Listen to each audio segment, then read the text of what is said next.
Okay, Assalamualaikum. Shall we continue? Okay, Akira ya. Akira dengan siapa tadi yang daripada Faculty of Education? Saya doktor. Ada 4 orang. Ada 4 orang ya. Yang lain dah tahu belum? Dah tahu dah. Ada orang dua masuk saya rasa. Ya, okay. Sebab saya tak dapat info, so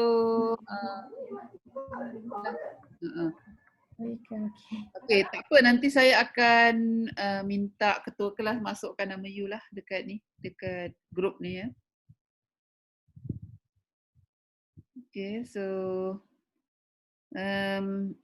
untuk you all ni kan, Akira, apa ni, you all daripada Fakulti Education ni apa 2 kredit ke 3 kredit? 2 kredit doktor. 2 kredit eh. So you ambil kredit. okay, you ambil ni untuk design konkret sahaja ke mix dengan design lain? Tak sure, tapi kita orang punya course construction design untuk subjek ni. Construction design? Structural design. Dia tak ada perkataan konkret? Tak ada pula, dia tulis structural design je. Ya.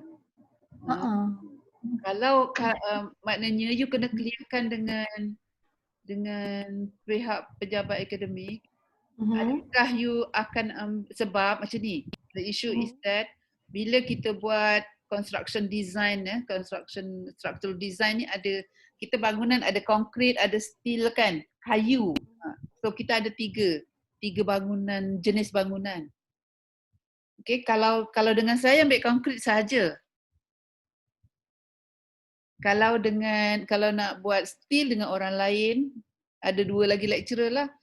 So adakah you akan concentrate kepada konkret je ke? Nanti tanya dengan pejabat akademik. Okey, tapi saya rasa macam konkret je sebab hari tu kita orang ada bagi tahu pasal konkret dia kata untuk subjek ni, tapi nanti saya confirmkan balik dengan dia orang. Okey, sebab kita ada kita kan. Okay, kalau macam tu saya tak ada masalah lah, tapi you punya 2 kredit ya? Yes, 2 jam kredit. Okay. So walaupun 2 kredit, you kena follow lah yang 3 kredit ya? Okey. Okay. Nanti saya akan tengok macam mana balik lah sebab you punya 2 kredit. So you just follow dia punya macam projek ke apa, saya rasa tak ada masalah yang tu ya. Okay. Okay. Okay. Tadi saya dah macam mana ya? Okay.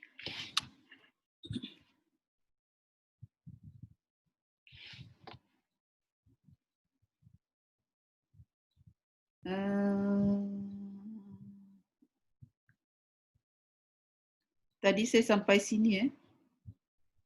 Okay, so saya nak cerita balik lah pasal ni.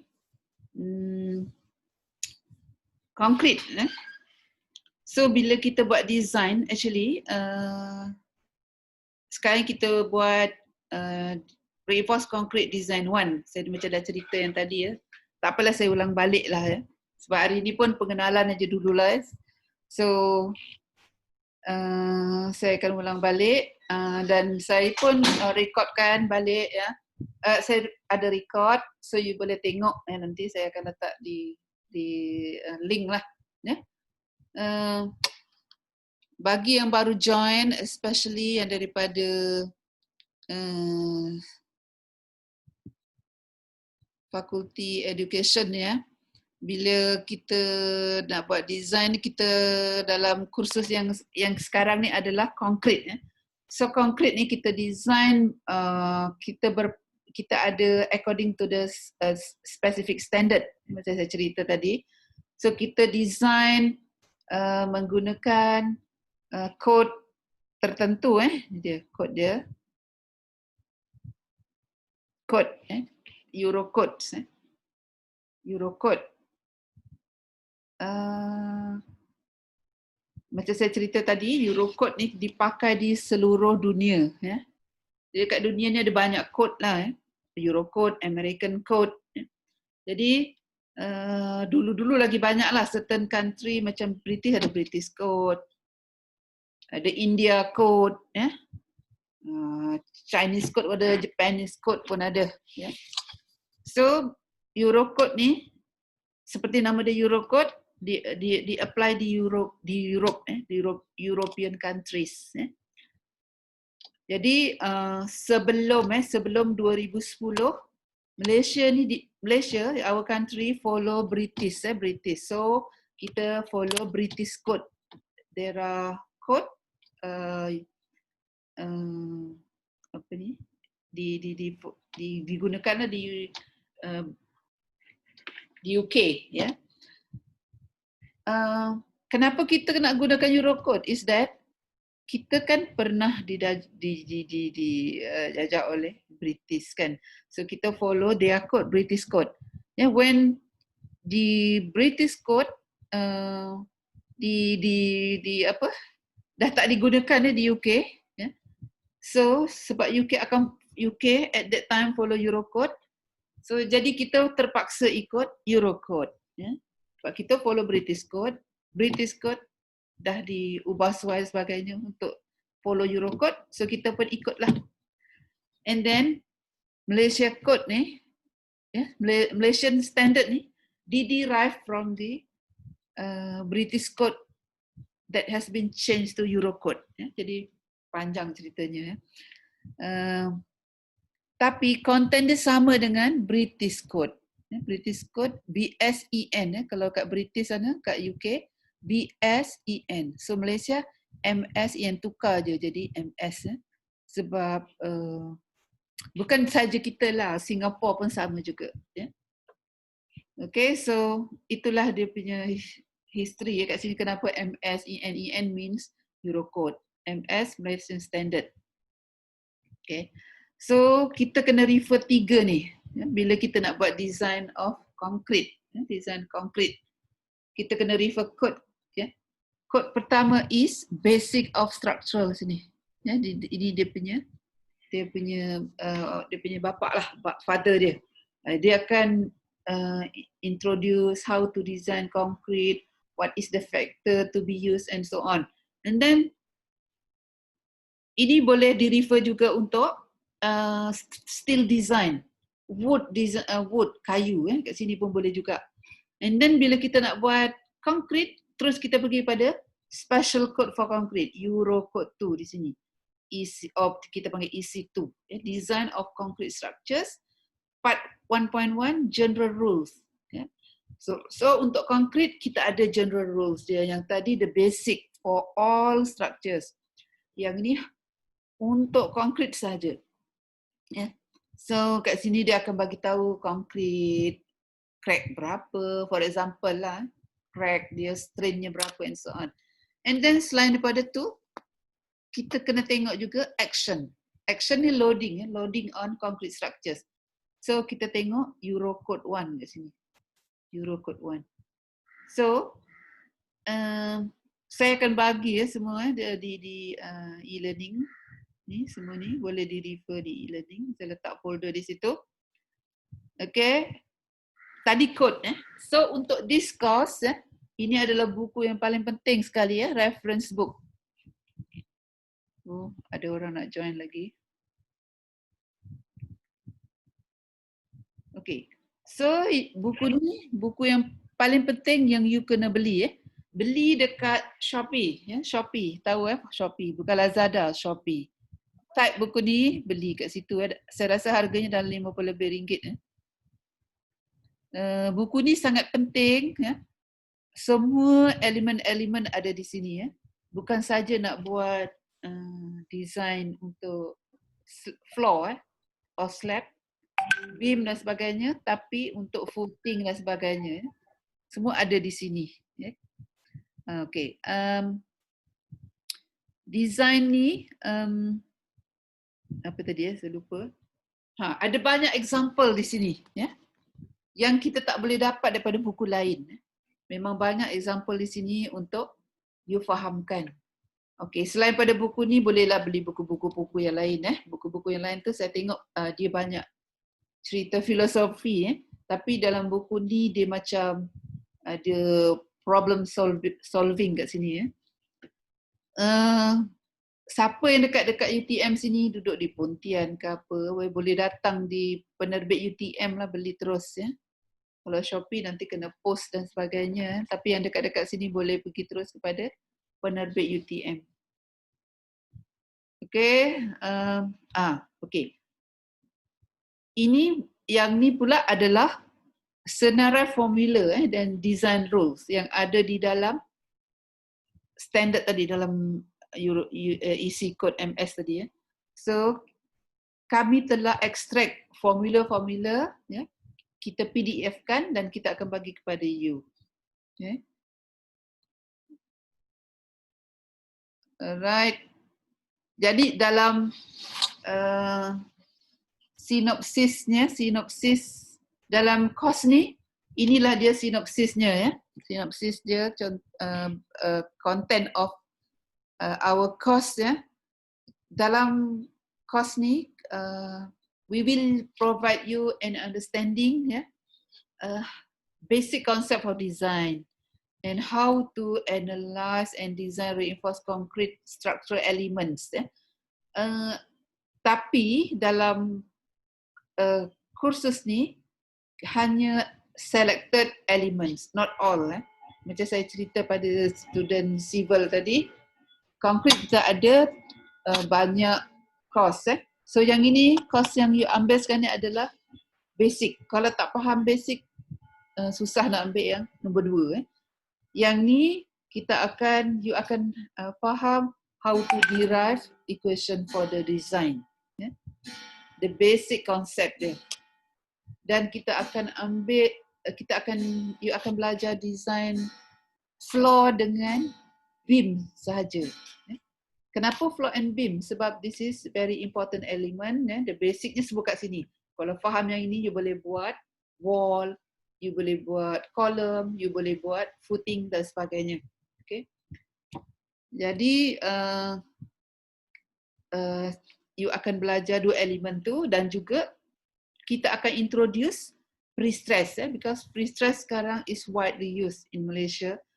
If you go to Kuala Lumpur, you can see MRT bridge kan. Yang tu semuanya adalah pre-stress. So pre-stress ni adalah extension daripada normal concrete. Tapi kita akan sentuh the basic juga. Kalau minat dengan pre-stress ni boleh ambil elective. Okay, so untuk ambil kursus ni actually you all mesti dah tahulah macam mana nak kira daya-daya lah, especially daya, compressive, tension, moment, basic-basic tu mesti tahu Balik nanti, buka balik nota mechanic of materials.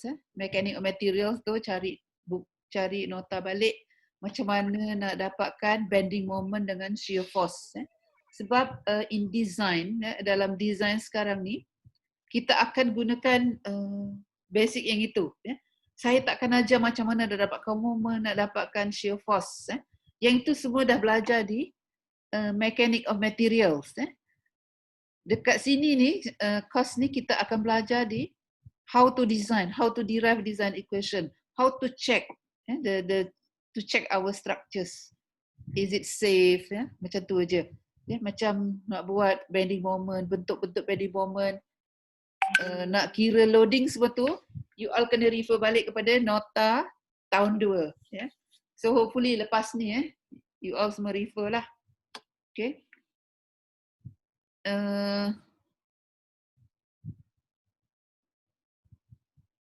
Okay, so yang ini adalah course learning outcomes yang ada di dalam kursus ni lah. So untuk Akira dan kawan-kawan dia daripada Faculty of Education, so kita ada empat aims kat sini. The first one is the concept, macam saya cerita tadi, concept of design. Yang objektif kedua, analyze and design. and then produce drawing.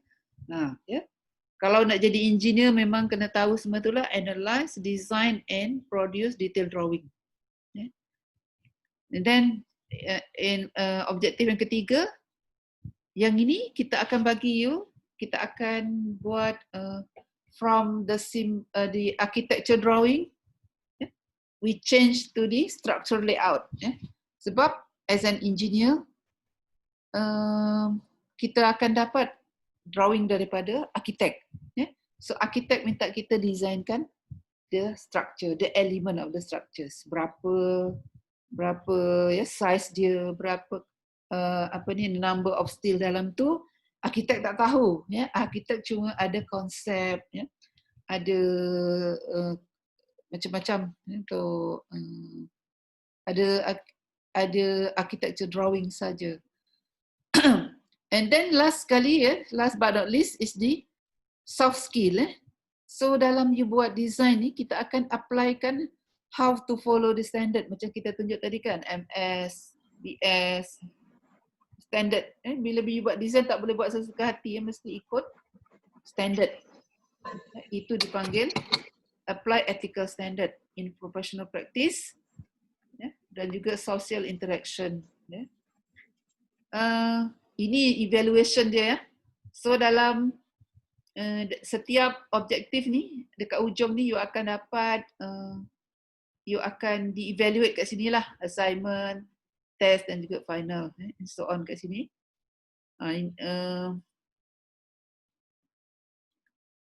Okay, yang ni saya rasa ni adalah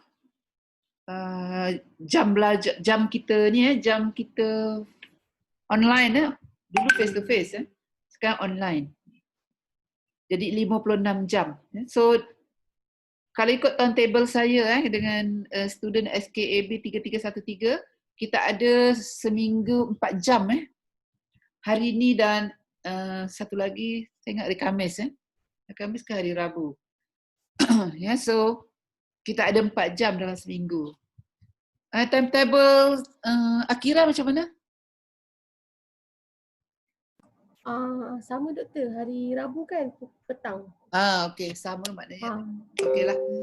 So kita akan ada lecture and then ada problem, problem.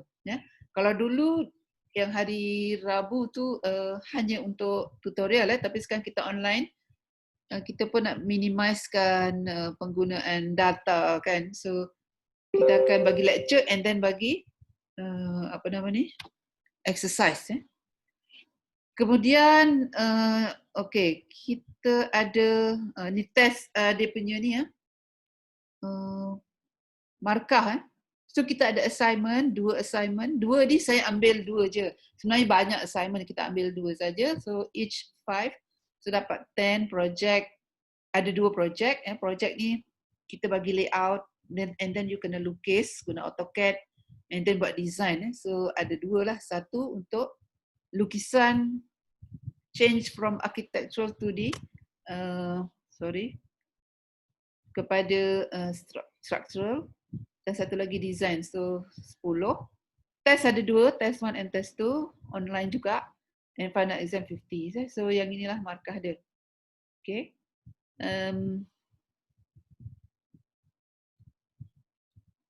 Okay, bila yang ni bila kita buat design dalam kod, kalau kita design ikut kod indirectly kita dah fulfill 3 sustainable issues kelestarian issues. Kita ada social, environment and economic Mungkin ada yang dah belajar kan. Sekarang kita kan towards sustainable development kan. So jadi bila sustainable development kita kena follow juga sustainable design. So sustainable design must be following 3 basic concept di sini must be fulfill the social, environment and economic. For the social, our design must be the building that we design must be provide a safe, healthy and comfortable interior environment. So our design must be, we must consider structural integrity. Apa tu structural integrity? Ya? Kita design supaya tak roboh. Safe from vibration, weather protection, hujan dan sebagainya, ya. Fire resistant, kita design must also consider fire resist 1 jam ke 2 jam, and then acoustic performance last sekali ni, contohnya bila kita buat multi-story building,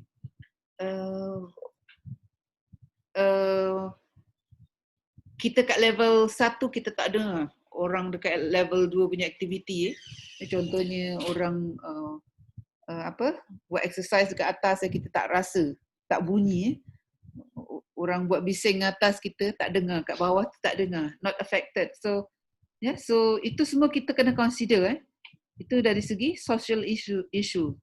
Kalau environment pula, is that lagi luas environment, contohnya building constructed have low environment effect, contohnya bila kita buat design, bila kita refer kepada standard, standard tu akan suggest kita, grade berapa kita nak pakai, bila dia suggest grade concrete tadi, grade concrete ada banyak, so for the specific purpose dia akan suggest yang ni, grade, contohnya grade 25, kalau you guna grade 25 and then you gunakan grade 30, the amount of cement suggested by the code will be different, kalau grade 30, amount of cement will be higher than compared to 25, so if your building only requires 25 but you use 30,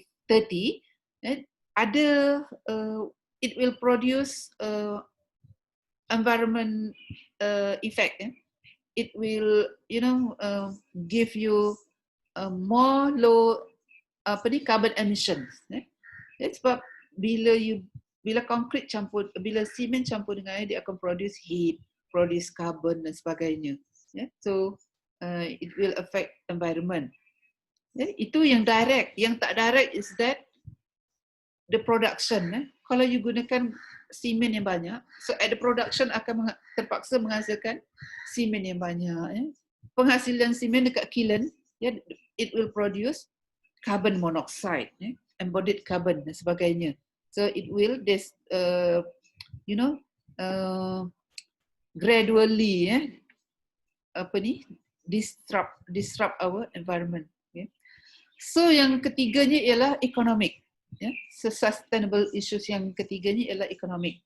Tapi bila kita buat design ni, kita tak perlu risau pasal ekonomi, bangunan yang ekonomi tak ekonomi, kalau kita ikutkan standard yang disuggest tadi. So standard yang disuggest tadi will provide us with the minimum, with the recommended thickness, size, cover dan sebagainya. So kita tak adalah orang kata bangunan kita tu not economic. So dari segi cost dan juga ruang, ruang lettable ni ruang yang disewa. Contohnya kita boleh design, by referring to the standard, kita boleh ruang area yang kita nak. Sebab design is according to the architectural drawing. So kita pun boleh suggest kepada arkitek yang ini tak elok, ini elok dan sebagainya. Okay, seterusnya, sebab tu kita panggil, apa yang kita belajar ni dipanggil sustainable reinforced concrete design. Sebab you tengok tadi tu, itu adalah an element for the sustainable. Untuk lestari atau mampan, kita kena consider tadi apa? Social, environment, economic. So maksudnya mesti selamat. Okay. Itu sebab concrete is a versatile building material that can provide many sustainable benefits. Kenapa concrete tu bagus? Sustainable. Sebabnya ialah it can provide fire resistant, thermal mass, adaptability and recyclability. misalnya kalau bila kita design konkrit, kita ada 50 tahun. Ada building, ada yang elemen yang 100 tahun. Ada yang cuma 25 tahun. Ya. So, setiap design tu berapa tahun tu, dia dah consider semua ni. Nah, contohnya kalau konkrit, kalau 50 tahun, kalau tak mau buat maintenance, kita dah boleh robohkan.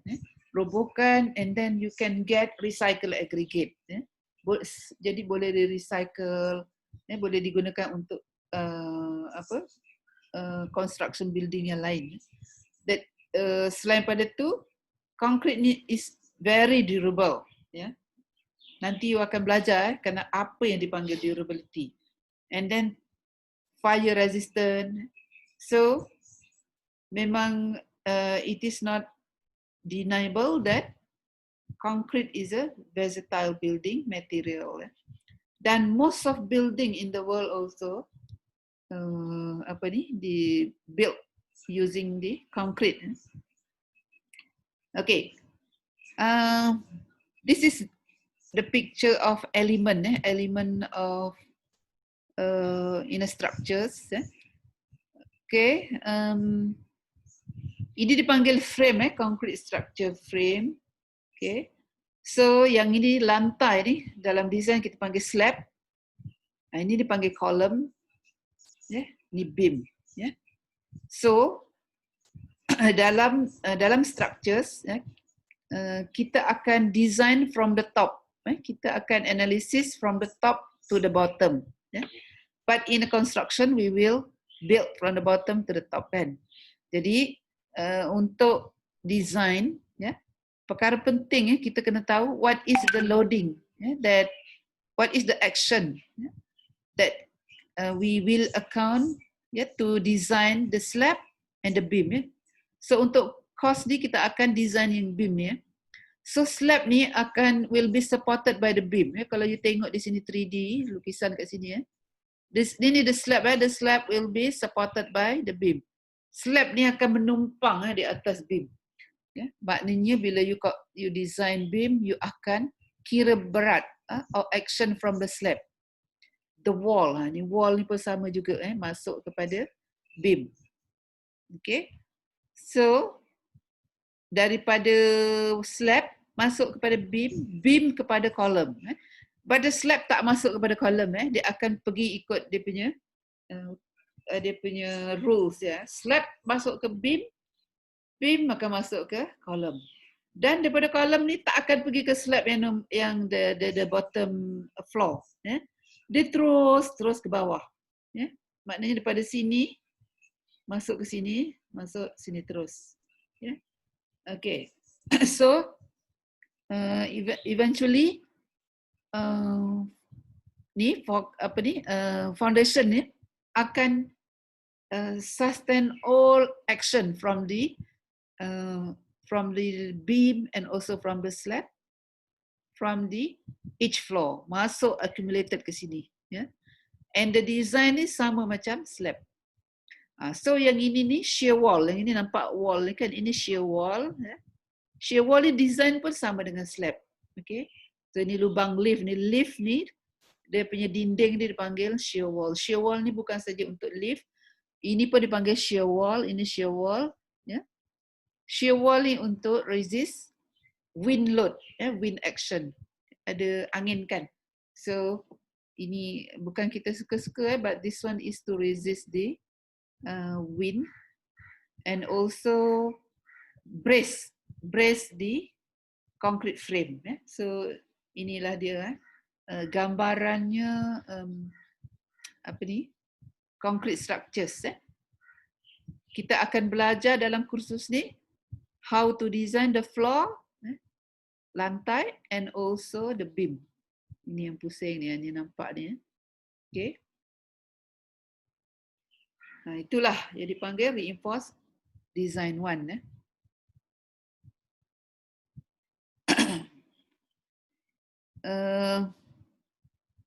Ini pengenalan. So saya ingat kita start lecture nantilah hari Rabu. Okay. Hari ini adalah pengenalan. Ada soalan?